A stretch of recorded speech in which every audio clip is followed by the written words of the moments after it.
Eu gosto de dizer o seguinte, quando você pergunta para um empresário, um executivo, qual é o problema, a primeira resposta é sempre errada.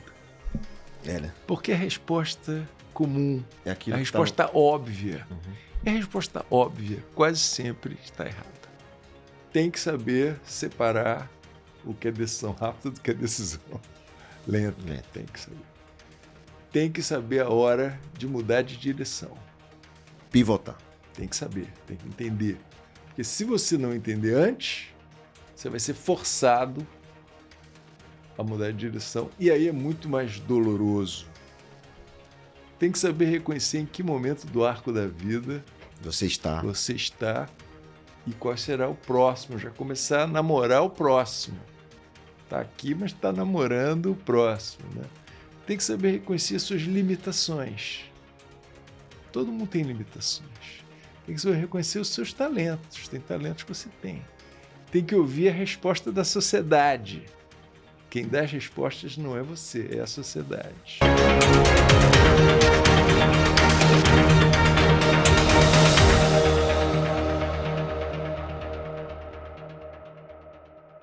E aí, bem-vindos ao Pivotando. Olha eu aqui de novo, mais uma semana com você, toda semana com um convidado especial, trazendo informações, trazendo notícias da carreira, da vida empreendedora e de negócios, também das oportunidades que o meu convidado, na trajetória dele, teve.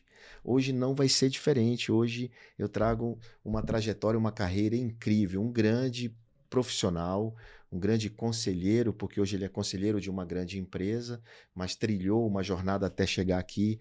Foi conselheiro de muitas empresas que você conhece pelo nome, tem uma experiência de vida incrível, mas deixa eu ler um pouco do currículo dele. Antes disso, sabe, tem um QR Code aqui na tela. Já sabe, o que você tem que fazer? Apontar seu celular e interagir com o programa. Esse é um quiz. Você responde as perguntas, participa e ganha prêmios sem sorteio. Basta você participar, porque você já sabe, o Pivotando não é eu falo, você escuta, é você participa junto com a gente. Esse é o objetivo aqui das plataformas digitais do SBT News e também junto com o SBT. A gente, aliás, está gravando aqui nos estúdios do SBT. Mas o meu convidado de hoje, ele é mestre em engenharia, especializado em administração em Lausanne, na Suíça, CEO, é presidente do conselho de administração de uma grande empresa, já vou dizer o nome dela. Foi diretor do Rio 2016, do Comitê Organizador dos Jogos Olímpicos e Paralímpicos do Rio de Janeiro. Lembra dos Jogos Olímpicos? Pois é, esse cidadão que está aqui ajudou muito a que tudo acontecer. Foi presidente da Câmara de Comércio Americana, e também foi presidente da Thomas de la Rue no Brasil e tantas outras coisas. E basicamente hoje ele é presidente do conselho da Valide, que é uma empresa de soluções digitais de segurança para as pessoas, para os negócios. Você certamente já fez um certificado digital da Valide. Se não fez, vai fazer agora, porque quem senhoras e senhores comigo, meu querido amigo Sidney Levi. Opa, que alegria estar aqui com você hoje, João. Prazer. Falei tudo certo? Falou tudo certinho. Dei toda a referência que você merece. Sidney Levi, galera, difícil trazer esse homem, a agenda dele é complexa, mas tem muito a ensinar, tem muito a nos mostrar os caminhos, seja você querendo na sua carreira de negócio nas empresas, seja você empreendendo negócios. Ele, como conselheiro, participou de muitos grupos empresariais e tem muita história para contar. Mas, para começar, meu amigo Sidney, eu queria que você dissesse o que pivotar representa na tua vida, ou para você, ou para o mercado. Pivotar é essencial numa vida longa como a minha, você acaba pivotando várias vezes, mudando. Pivotar é mudar de direção, né? Então, é preciso, às vezes, mudar de direção.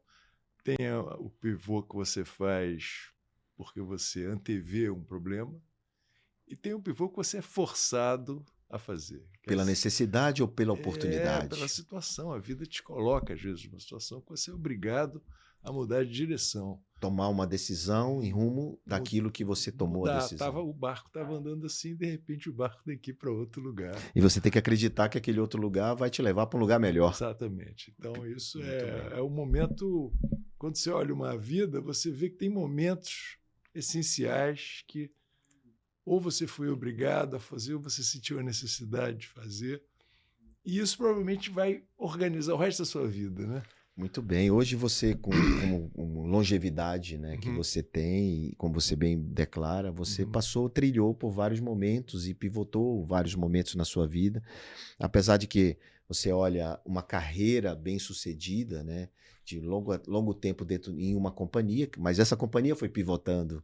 E você presenciou muitas pivotadas também de empresários e de negócios. Então, essas histórias são muito importantes para a gente ajudar quem está assistindo. Pega o papel e caneta aí, porque tem muita coisa boa hoje, hein? Com meu amigo Sidney Levi. Levi, me fala aí, você graduado em Engenharia da Produção, como foi tua juventude? No Rio de Janeiro? Como é que foi? Eu sou filho da classe média do Rio de Janeiro, estudei em escola pública a vida inteira, né? Escola primária, secundária, fiz vestibular. Escola pública porque seus pais não tinham condições Eu não tinha condições de pagar uma escola particular. E eu, então, era um bom aluno, eu sempre fui um bom aluno, eu sempre tirava notas boas. Bastante. Então, eu sempre recomendo aos mais jovens, estudem, porque é muito importante você ampliar o seu repertório. Até porque naquela época era só o que tinha, né?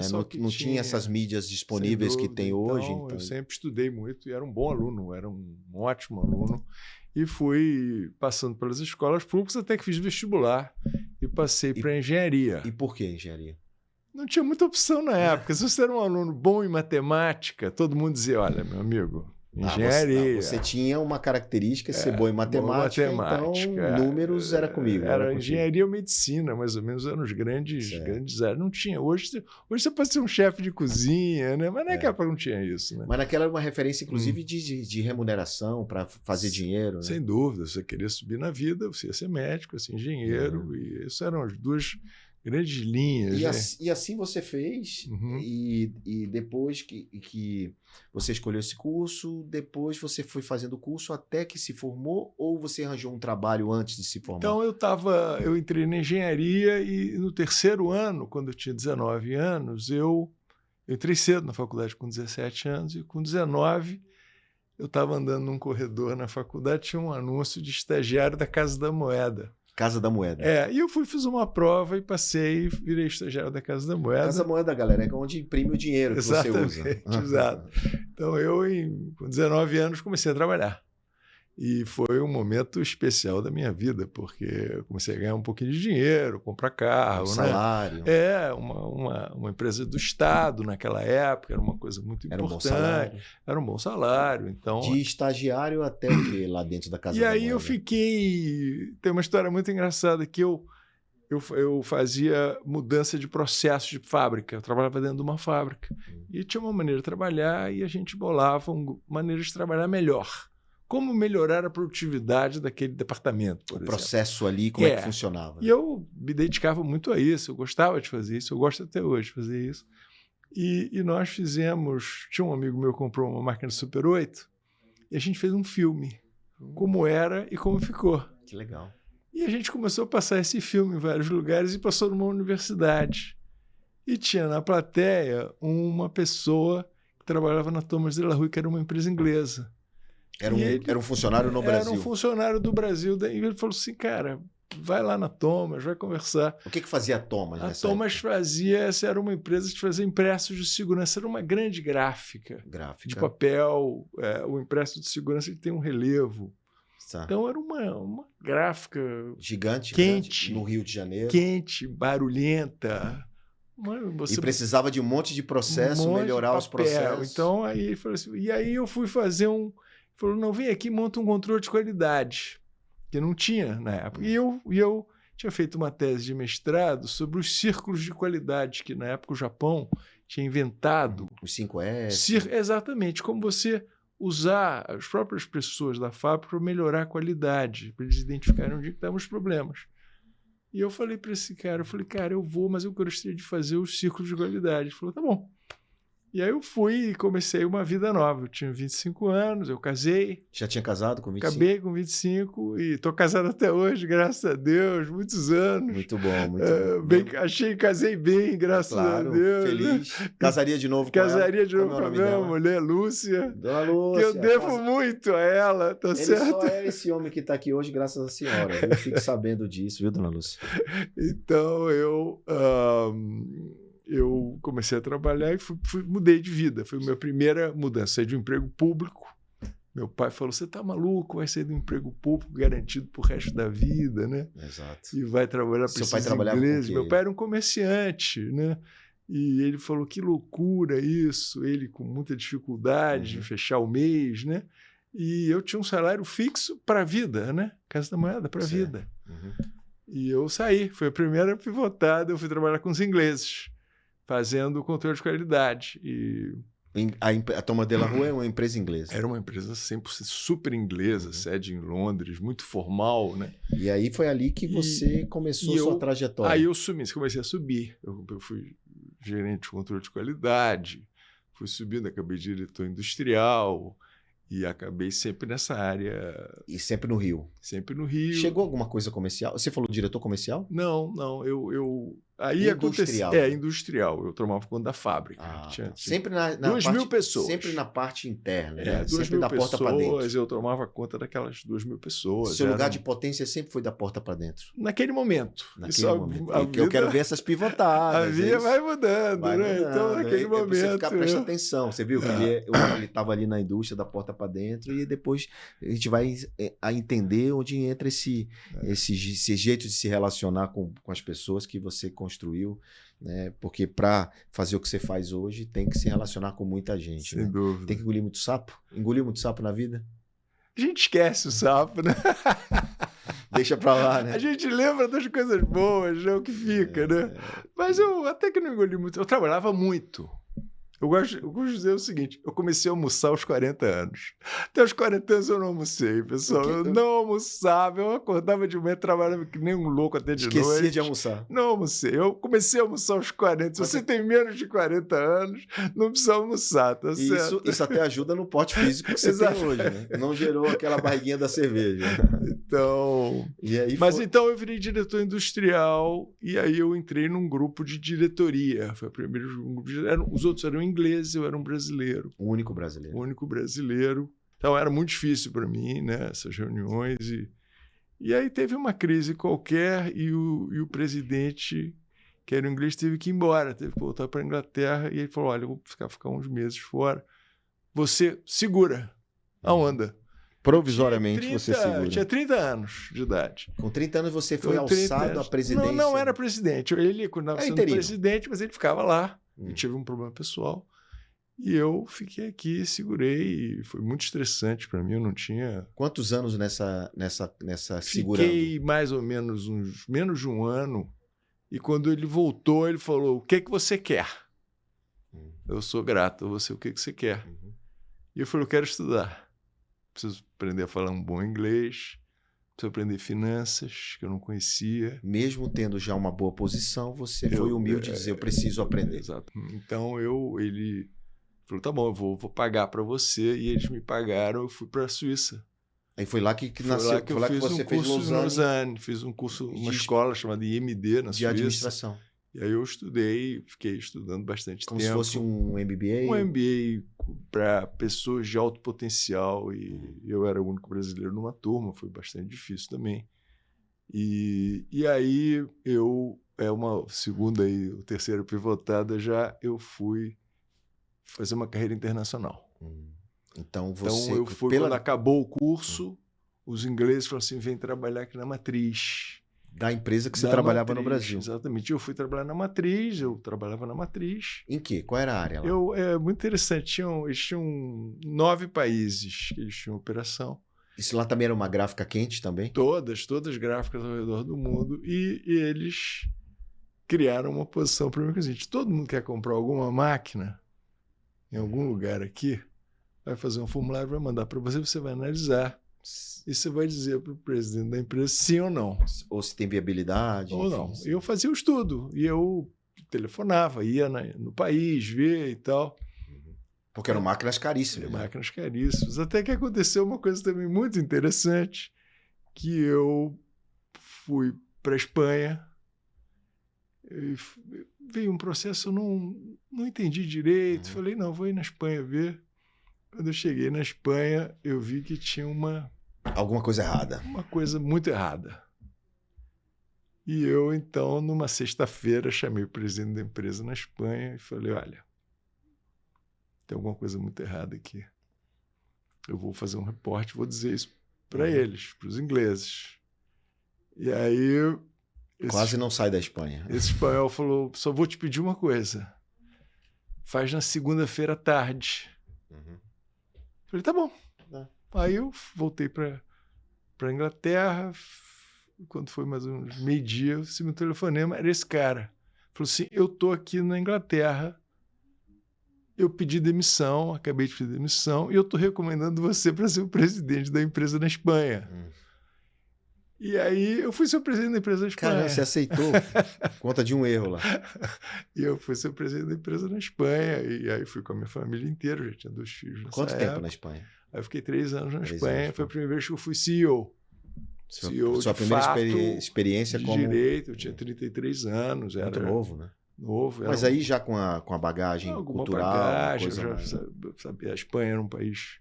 Tinha um problema na época, tinha o terrorismo basco, que era uma coisa muito séria. E eles fizeram uma ameaça de incêndio na fábrica e deixaram uma carta dizendo assim, nós não aceitamos nem ingleses nem espanhóis. Então, porque o povo basco não aceita o espanhol, né? Tem que ser o quê? Aí brasileiro... Aí virou um brasileiro. Sobrou para mim. Sobrou para mim. E com a recomendação do antigo presidente... Qual a idade da sua filha, filho? Meus filhos, a minha filha vai fazer 40 não, anos. Na época 3 anos. Novinho. 3 anos e 7 anos. Meus filhos são 3 anos e 7 anos. Nós fomos morar todos lá. E fomos morar na Espanha. E fomos muito felizes. E veio para o Brasil de novo por quê? Aí... Mais uma pivotada, anota aí. Já estou perdendo a conta. Né?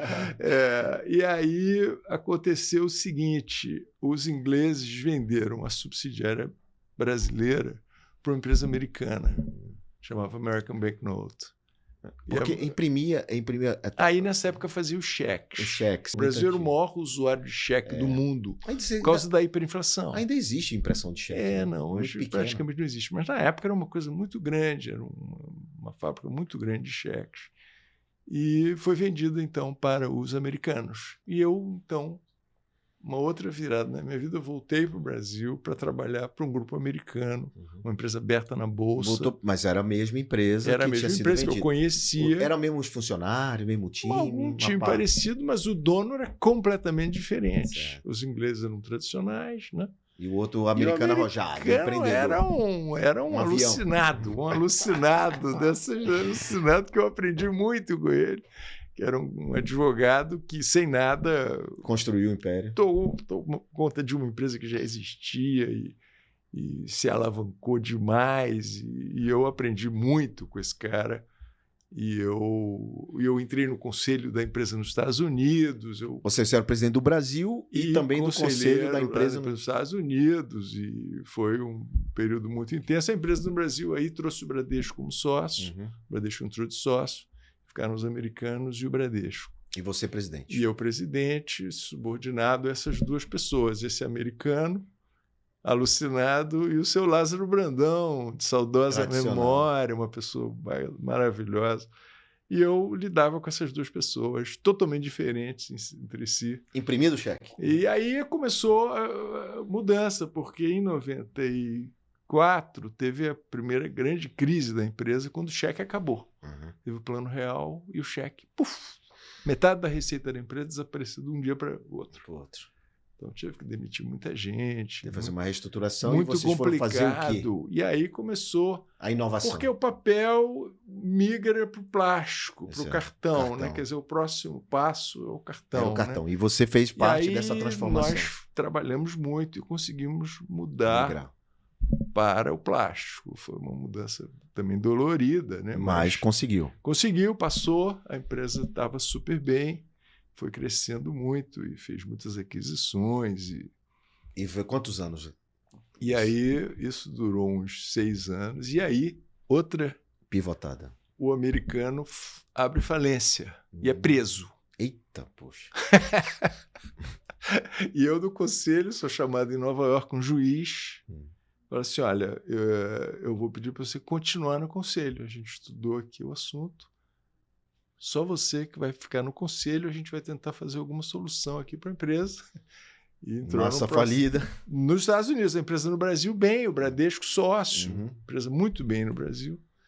E aí surgiu nos Estados Unidos o grupo de Private Equity que comprou a empresa nos Estados Unidos e, consequentemente, ficou sendo sócio no Brasil. Você passou a ser sócio do Bradesco Nossa, aqui no Brasil. Então, aí eu fui lidar com outro grupo de pessoas que eram investidores de risco. Venture Capital e Private Equity. Venture Capital, assim, na veia. Foi ali que você conheceu o mundo do investimento. Aí que eu conheci o mundo dos investimentos. Duro, dos investimentos de altíssimo risco, empresas em problemas, né? E aí ficamos esses dois, até que em 2005 tem o IPO da Natura, que é uma marca no Brasil, que é a primeira empresa brasileira depois de muitos anos que abre o capital. E eu vi aí uma oportunidade. Em 2006 nasce a Valide, uma empresa brasileira. Com abertura de capital. Com abertura de Mas capital. Mas ela veio dessa sociedade do Private Equity que com todo mundo embora. Uhum. E a gente vende 100% das ações na Bolsa do Brasil para acionistas brasileiros e estrangeiros. E nasceu a Valide, que é o que é até hoje. Mas naquela época fazia cartões? Ou já era certificação? Fazia cartões, fazia certificação um pouco. Era uma empresa... acho que 1/4 do que é hoje, mais ou menos, né? Mas conseguiu já suficiente para abrir o capital. Isso só no Rio, né? Isso aí não, aí já tinha São Paulo, aí já tinha Brasil inteiro. Você já tinha se mudado para São Paulo? Eu não, eu nunca me mudei para São Paulo. Nunca mudou? Eu moro no Rio. Você continua no Rio? Graças a Deus. Não, mas eu venho. Eu venho toda semana. Essa cara bronzeada, sorriso largo. É por isso. Então agora eu estou entendendo a sua felicidade. Eu moro no Rio. Aliás, toda vez que eu te encontro, você está com esse sorriso largo. Você está de bem com a vida. A gente faz as coisas para ser feliz, né? Então você me parece bem feliz com sua trajetória, com a sua vida.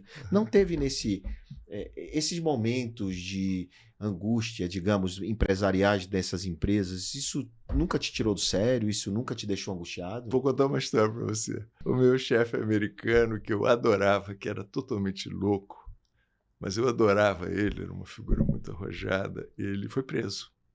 Aquele cidadão. Ele foi preso e ele me pediu para ir depor na justiça americana. Sabe a favor dele? Você vê na televisão aquela escadaria que tem em Nova York, aquelas colunas, e eu fui depor a favor dele. Você teve coragem de depor a favor dele? Eu fui depor a favor dele. Você que é amigo, subi aquela escadaria e eu sentei lá, aquela coisa do cinema, exatamente igual o advogado da defesa faz umas perguntas leves, o advogado da acusação faz uma perguntas dificílimas. Você participou disso também? Cara, eu respondi. Quando eu saí na escadaria, eu comecei a vomitar. Passei mal. Caramba, fisicamente. Que angústia, hein? Então, tem histórias muito dramáticas nesse meio. Mas voltando então à história, aí em 2006 abri o capital, eu virei o CEO, virei aí acionista da empresa. Virou acionista. Nesse momento você virou acionista? Nesse momento eu virei um acionista importante da empresa.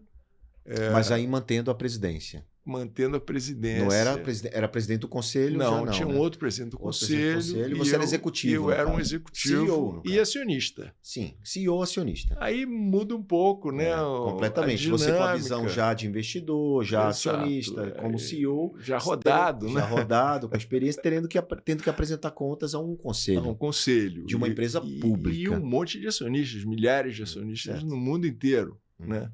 Então é uma outra dinâmica, eu também não conhecia, eu fui aprendendo. A oferta pública foi uma coisa que você aprendeu naquele momento. Aprendi a fazer naquele momento. E você viu depois disso muitas empresas abrindo oferta pública. Muita gente foi uma das primeiras empresas que abriu em 2006, né? Uma das primeiras empresas. Né? Por que o Brasil, só uma parte aí, né? Só uma curiosidade, por que você acha que o Brasil tem pouca empresa fazendo IPO com oferta pública?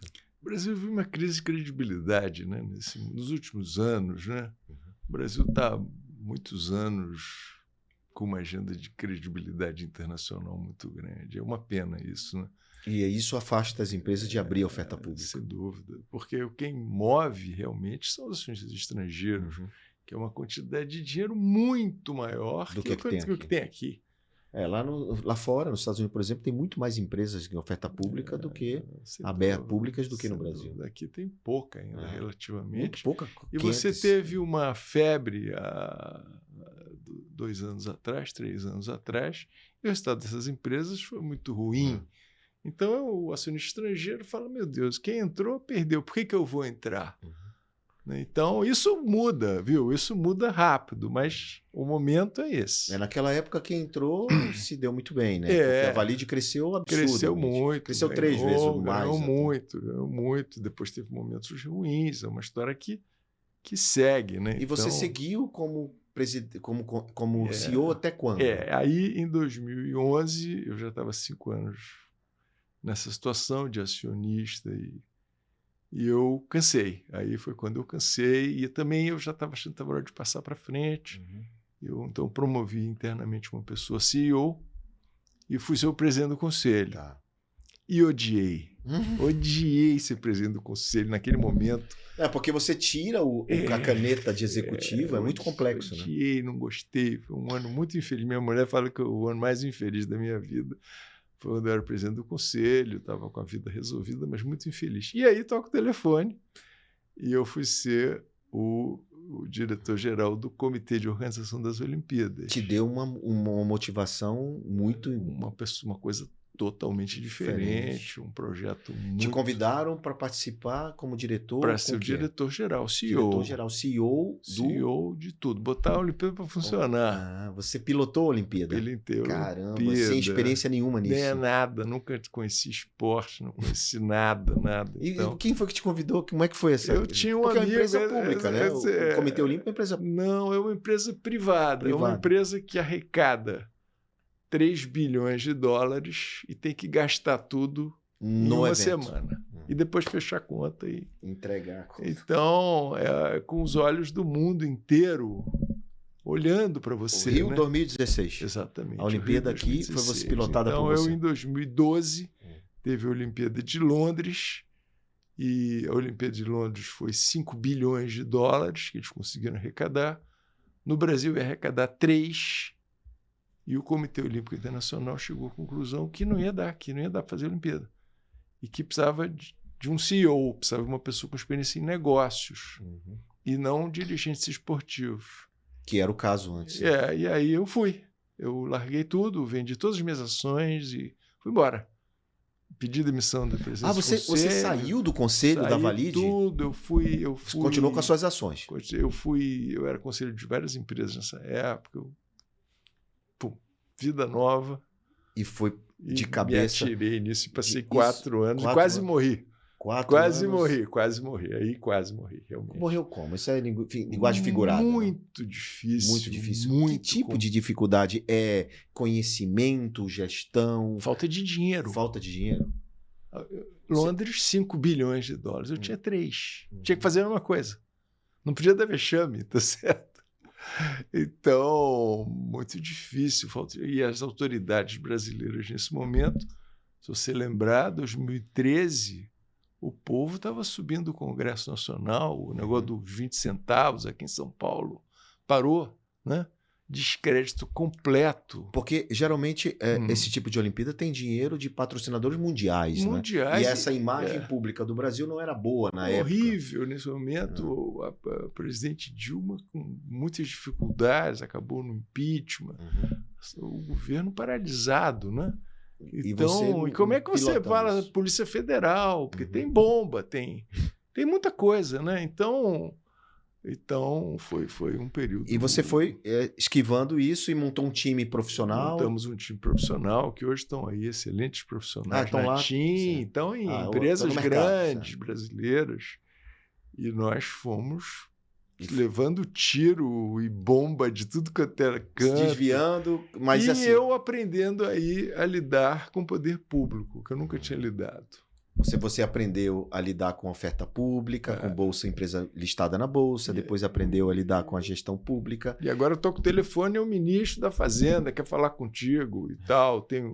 Entendeu? Começa o presidente da Casa Civil quer falar contigo porque está reclamando. Então começa uma outra negociação que eu não estava acostumado a isso. Quando acabou a Olimpíada, que você desenvolveu e conseguiu fechar a conta? Fechamos a conta, entregamos a Olimpíada suado, faltou 1% que o COI acabou cobrindo. 1% foi pouco. O Comitê Olímpico Internacional acabou cobrindo do esse COB 1% e resolveu. E aí eu fiz 60 anos. E pensei, nunca mais vou trabalhar, vou escrever um livro. Vou sentar. E não consegui. Não conseguiu parar? Não consegui. Nesse momento, a Valide vivia um mau momento. Um mau momento. E ela disse assim, quem é meu bombeiro, quem pode resolver? Aí eu me dediquei a 3 coisas, praticamente. Eu voltei como presidente do conselho na Valide. Até porque suas ações estavam lá. Estavam lá e tal. E eu iniciei com mais 2 alunos da Universidade Federal do Rio de Janeiro, onde eu tinha estudado um fundo de endowment, um fundo patrimonial, que hoje é o 2º maior do Brasil, onde a gente arrecada dinheiro de gente que estudou e teve sucesso na vida, investe esse dinheiro e só usa o rendimento desse dinheiro. Então, um projeto de 100 anos, um projeto para ser eterno, no modelo das universidades americanas. E nós começamos isso em 2018, o Instituto Reditos, e eu me dediquei, fui presidente do conselho muitos anos. E eu, então, entrei também em outros conselhos e fiquei com essas 3 atividades de lá para cá. Agora eu saí de todos os conselhos e estou só na Valide. E na filantropia, que eu sei. E na filantropia. Então, estamos com essas 2 atividades. E também trabalhando menos. A vida tem um arco, né? Isso aí eu quero saber desse arco, porque eu quero saber do arco e quero saber da filantropia, quero saber do teu momento hoje, porque às vezes você vai e volta e é muito interessante. Mas antes eu queria só uma coisa que me escapou aqui, que nessa história da Olimpíada, da gestão pública, eu queria que você desse um paralelo pelo menos tentasse um paralelo do que é a gestão pública da gestão privada. Assim, se você pudesse, o que tem de bom na pública, o que tem de bom na privada, desse um paralelo. Posso contar uma história? Por favor, preciso dela. Você tem a competição de vela. Então vem os barcos à vela do mundo inteiro, barcos caríssimos, para competir na Baía de Guanabara. Certo. E ganhar o título olímpico, que é uma coisa, um desejo. É uma glória. Muita gente. Para você fazer a transmissão da televisão, você tem que usar simultaneamente 9 helicópteros. Naquela época tinha que ter 9 helicópteros. 9 helicópteros voando drones, e filmando. Não, o drone não pega, porque você não sabe onde o barco vai. Você tem que estar ali na hora, porque o barco vira para cá e vira para lá. Tá certo? É o vento, você não sabe. Então são 9 helicópteros que sobem e descem. E onde é que é a Baía de Guanabara? Do lado do aeroporto Santos Dumont. Como é que você vai trabalhar com 9 helicópteros lá? Não consegue. Tem que fechar o aeroporto Santos Dumont, ok? Fechar completamente. Fomos pedir para o presidente Dilma Rousseff. Falou, em hipótese alguma, não vou fechar o aeroporto Santos Dumont. E impasse. Como é que você vai filmar? Não consegue filmar. Já vendeu os direitos da transmissão, certo? Tem que filmar. Presidente da República disse que não pode. E aí? Crise vai chegando, porque tem um ano antes, as aerolíneas começam a vender os ingressos, passagens. E vai chegando, faltam 15 dias para esse dia, crise total, impasse, vai cancelar a vela, vai fazer um problema sem solução. O prefeito Eduardo Paes, que é muito meu amigo e eu gosto muito dele, eu fui lá no prefeito e falei, prefeito, pelo amor de Deus, me ajuda, eu não sei o que eu vou fazer. Ele falou, não vou ligar para o ministro e ele vai te receber em Brasília. Eu falei, tá bom. Aí fui eu e um companheiro meu, sentamos, sabe aquela mesa comprida? Sim. E aí tem assim o ministro, o presidente da ANAC, o presidente da Infraero, um cara da Marinha, um cara... olha, uma mesa comprida. Várias autoridades. E um monte de gente. E eu levei um vídeo para mostrar como é que era. Olha como é que é, pessoal. Tem que abrir, não pode ser, vai ter que fechar o aeroporto Santos Dumont e tal. Não, aqui não, o presidente falou. Não. Cara, aí no último cara lá, o último cara que não sabia nem o que era, falou assim: tem uma solução. E o ministro meio mandou ele calar a boca. Acabou a reunião. Você ficou com aquilo na cabeça, né? Eu fui correndo, peguei o camarada, tinha uma porta de incêndio, abri a porta de incêndio e entrei com ele. Qual é a solução? Eu falei, meu amigo, o que é? Ele falou, não, muito simples, você muda o horário da abertura do aeroporto, você amplia o horário de fechamento do aeroporto, durante o dia você passa os voos para o Galeão, dá para fazer tranquilamente. E, cara, eu falei, mas precisa fazer o quê? Não, você faz uma carta para isso. O cara me ensinou o que fazer, a gente fez isso. E a presidente Dilma nunca soube disso. E funcionou. Funcionou perfeitamente. Filmou. Então, o que é que eu quero contar com essa história? No serviço público tem sempre um herói. Tem sempre um jeito. Sempre um cara que conhece, que sabe. Quase nunca é o cara de cima. Que o cara de cima já, às vezes, foi eleito ou não conhece. Né? É um cara que está ali, que conhece o assunto. Então, você tem que achar essa pessoa. É muito difícil. Porque as pessoas estão lá dentro. Mas eu tenho grande respeito pelos funcionários públicos de carreira que conseguem servir o Brasil, né? Servir o país. E é claro, se você pega qualquer pesquisa, como é que um país sai da renda média para uma renda alta, né? Que é o dilema do Brasil hoje. Como é que a gente leva esse povo todo para uma prosperidade? Só tem uma maneira, que são políticas públicas. Só tem uma solução.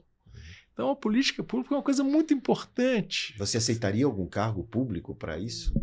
Para trabalhar isso? Não, já passou meu tempo, mas... Que nada, você já passou meu tempo, mas... Olha que pode ser uma pivotada, você que está ouvindo aí. Você que está ouvindo aí mais uma pivotada. Então, isso é muito importante. Sabe o que é o Ronaldo César Coelho, que é uma pessoa de muito sucesso financeiro e profissional, vendeu um banco e tal.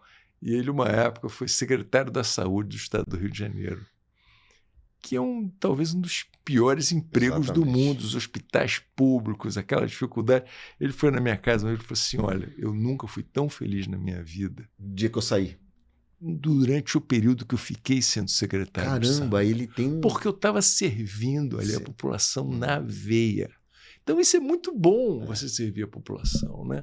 Fazer o bem, isso é muito importante. Então, isso toca você, tanto é que você faz filantropia hoje. Claro, e é por isso que eu fui fazer as Olimpíadas. Você tem que servir, você tem que devolver à sociedade, né? Quem não devolve, já era. Muito bem. Então não dá, o caixão não leva. Se te convidassem para fazer a próxima Olimpíada, você toparia? Da Olimpíada nunca mais. Nunca mais.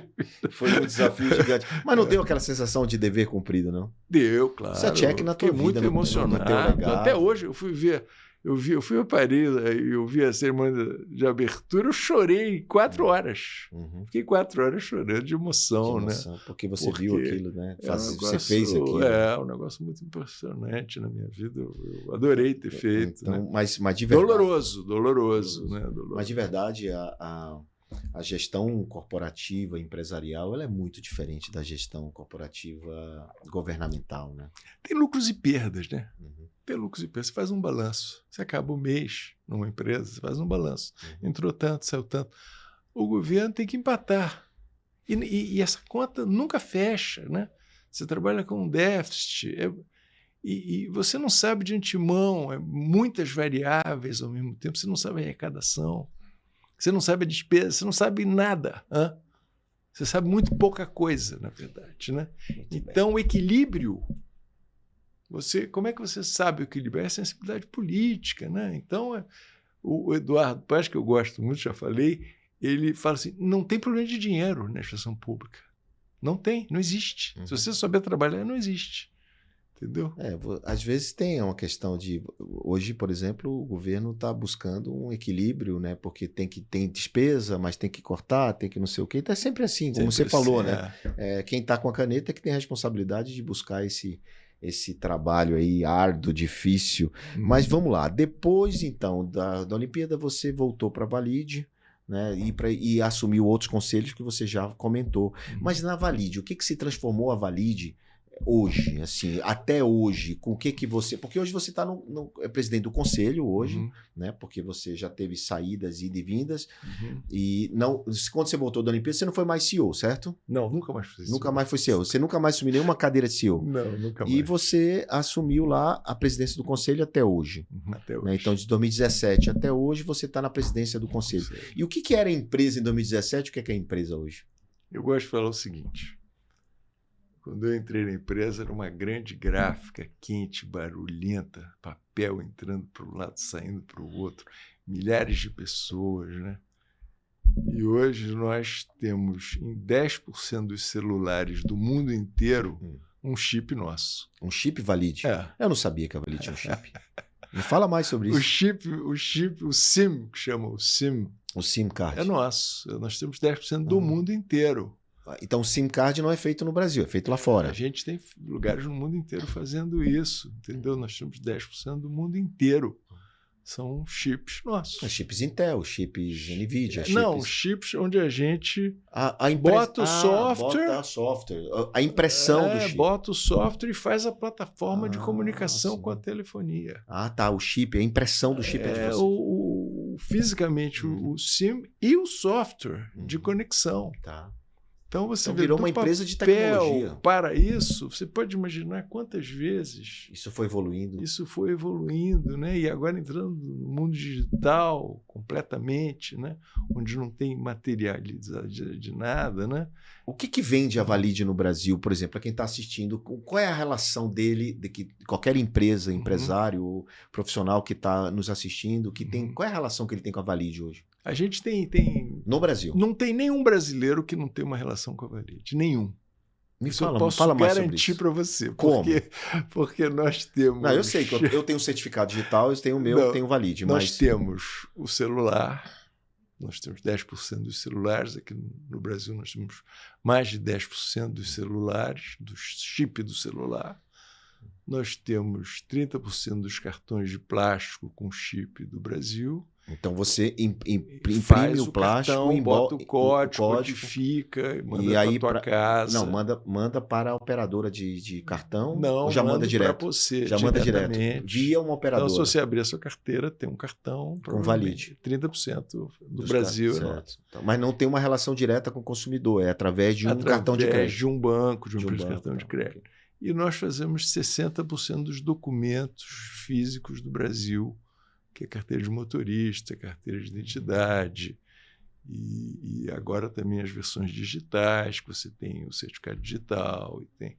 Então todo o serviço de impressos, grande impresso governamental também passa pela Valide. Isso a gente investindo hoje muito dinheiro no que chama-se o governo digital, é a jornada do cidadão com o Estado. Ela passa por uma série de transações no qual a chave é a verificação da identidade, se você é realmente aquela pessoa ou ela não. Mesmo. E isso provavelmente é algum serviço da Valide. E o que vai vir por aí no futuro, a gente acredita. Identidade. Biometria e no futuro, visual. A Valide vai ser uma empresa exclusivamente dedicada a verificação de identidade. A gente estuda muito isso. Eu acabei de voltar da Índia. A Índia tem um sistema maravilhoso disso. Ano passado a gente foi na Estônia, que também tem um sistema maravilhoso disso. Olha, a Estônia é um país pequeno. Mas é um país que foi do comunismo direto para a digitalização completa. Uau! Completa. Você cai doente, vem uma ambulância. Eu vi isso pessoalmente. Você entra na ambulância, já tem no painel da ambulância toda a sua vida. O prontuário teu. Tudo. Prontuário digital. A gente não tem isso aqui. Vai chegar. A gente tem um prontuário digital no Brasil? Vai chegar. Tem que ter. Tem muitas iniciativas no Brasil andando, né? Então, a Valide... A Valide está comprando startup?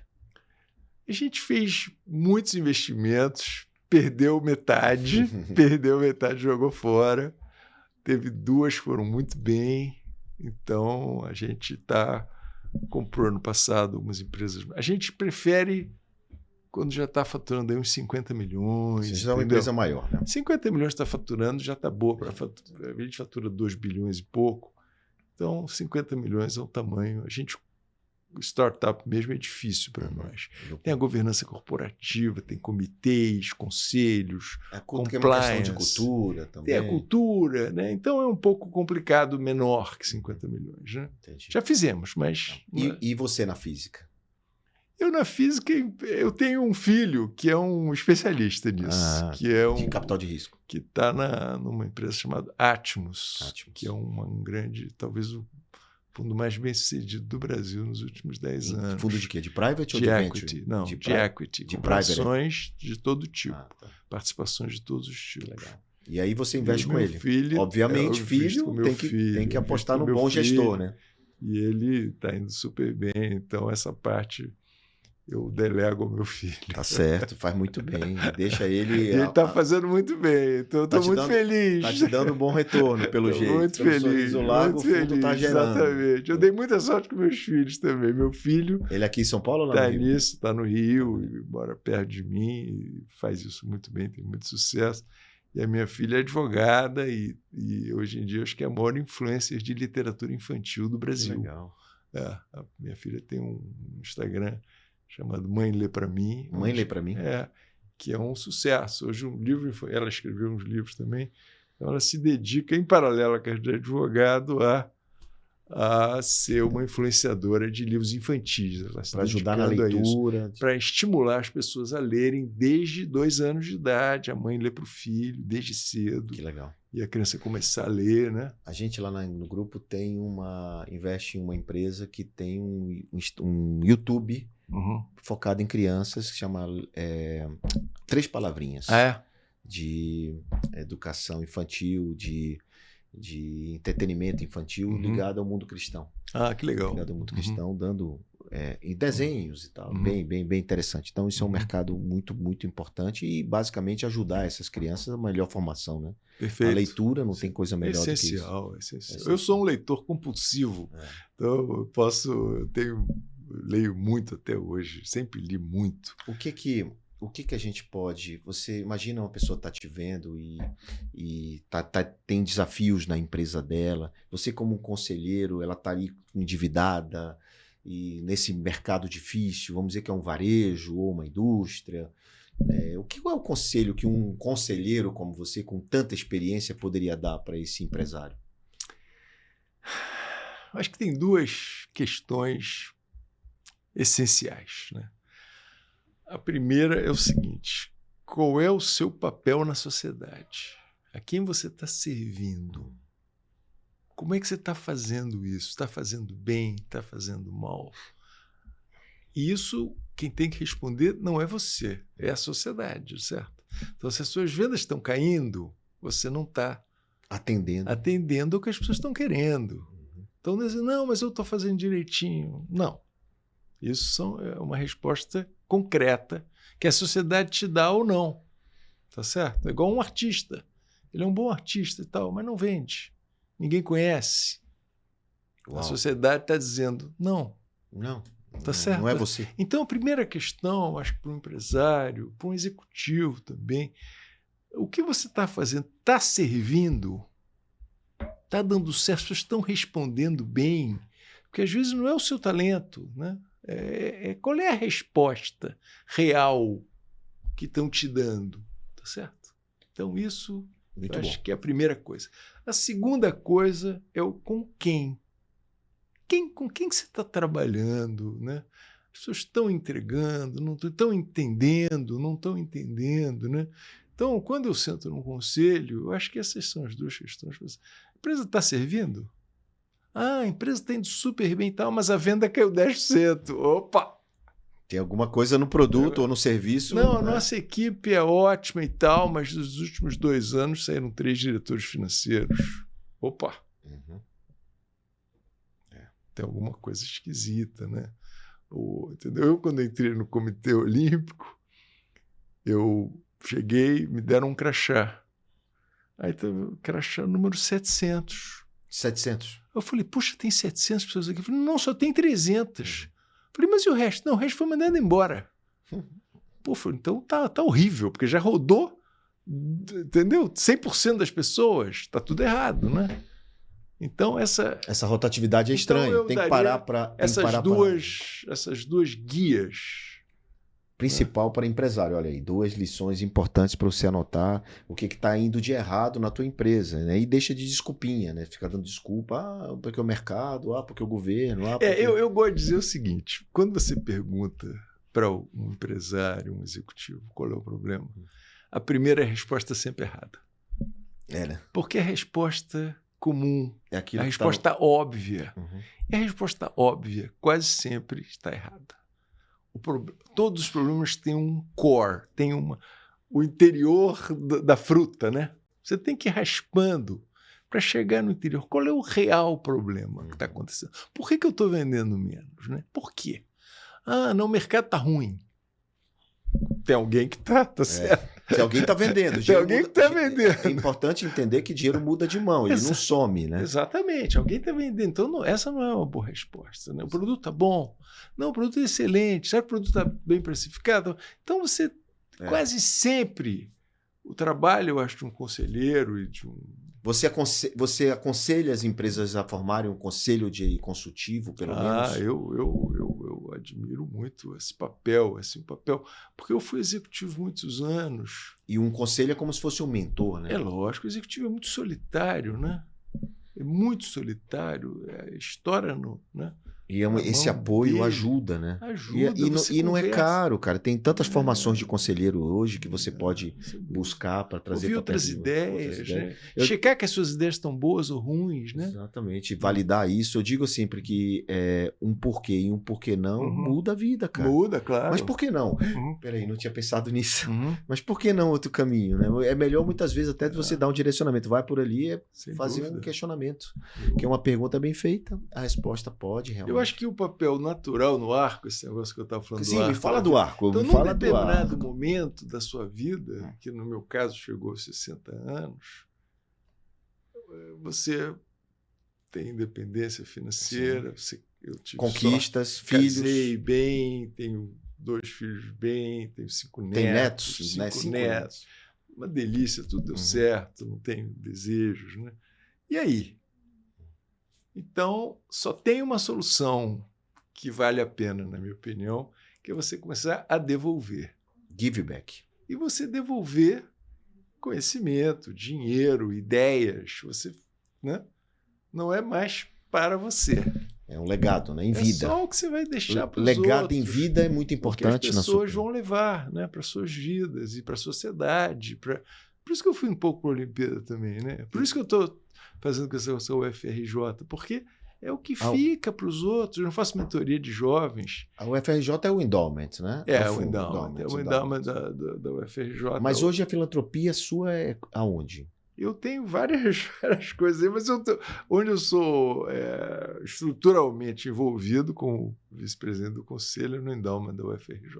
Lá você está embarcado. E o brasileiro já começou a contribuir? Já começou a devolver? Já começou com esse entendimento? Olha, muito, muito impressionante isso. Você tem uma geração, a minha geração tem mais dificuldades com esse tema. Olha só que doação. A gente está falando de doação, viu, gente? Mas a geração jovem adota isso com uma facilidade. Nós temos 70 voluntários, que são funcionários da McKinsey, das grandes empresas, que dedicam horas do seu dia para fazer isso, para fazer o bem para os alunos mais pobres, para ajudar a própria universidade. Então é fabuloso, isso é um movimento novo e que vale muito nos currículos. Eles estão indo estudar fora e é uma parte importante do que eles são, né? Então esse movimento no Brasil melhorou muito e tem muitas instituições, né? Todos os grandes bilionários brasileiros têm instituições, né, de filantropia. Exato. E com critérios super profissionais. Então, a gente não teve dificuldade de captar dinheiro, impressionante. A dificuldade é como usar o dinheiro. Esse é aonde pegar você vai projetos botar o dinheiro. Esse é sempre... Mas lá nos Estados Unidos, o endowment, ele investe também em venture capital, capital de risco, ele também aloca recursos. Aqui no Brasil ainda não, né? Não deu tempo ainda. A lei do endowment do Brasil tem 2 anos. Então, é muito mais conservador, digamos assim, do que partir para um capital de risco. Não é, por exemplo, dedutível. Tá. Nos Estados Unidos é dedutível. Então, tem problema com as universidades públicas de você usar para infraestrutura, você não pode. Então tem as ressalvas ainda, mas isso é um caminho, viu? Isso vai melhorar, vai acontecer. E essa né? juventude que está crescendo, vendo esse movimento, seja de filantropia, seja de apoio, de colaboração, né? Que essa é uma veia. Porque fala muito da juventude, é muito superficial, mas, cara, tem uma juventude sendo preparada para o futuro do país. Cara. Sem dúvida. Olha, a gente estimula a doação qualquer dinheiro que você tenha, né? Então, tem garotos e garotas que dão R$20 por mês. Tiram R$20 por mês e botam lá. Ou seja, isso vai construindo a mentalidade. Sem dúvida. O cidadão do futuro. Sem dúvida. Então, eu fico muito. Acho que tem um problema de. A gente está tentando endereçar isso no endowment, que existe um gap grande na sociedade brasileira, né? Dos bem educados, não tão bem educados na base, né? Então, esse gap, os bem educados falam inglês fluentemente. Então, naturalmente, tem acesso a muito mais coisa, né? E os mais difíceis. Mas tem muita gente boa, com capacidade de luta, né? De superação. Exato. Muita gente fabulosa. Muita gente. Eu trago muita gente boa aqui, não importa o poder aquisitivo, sempre ensinando e deixando, e muitamente mostrando a história de superação, de garra. Sem dúvida. Porque isso é muito importante para quem está assistindo como referência, né? E nós somos carentes de heróis, né? Nós precisamos de mais heróis no Brasil. Nós precisamos de mais heróis. Temos poucos heróis para servir de inspiração para a população. O americano tem isso mais enraizado, sem né? Dúvida. Então a gente está buscando mais heróis. Que porque bom. o herói está em você, está em mim, está em tanta gente, né? É. Acho que faz parte dessa essência desse programa. Mas o que eu queria dizer, então, se tem aí alguém ouvindo, é que está aberto para todo mundo, na minha opinião. Está aberto para todo mundo. Tem espaço para todo mundo. Tem espaço para todo mundo. Agora, tem portas que você abre e não consegue voltar. O Jeff Bezos fala isso. E tem portas que vai e volta. Que você... Então, a tomar decisão nessa hora, né?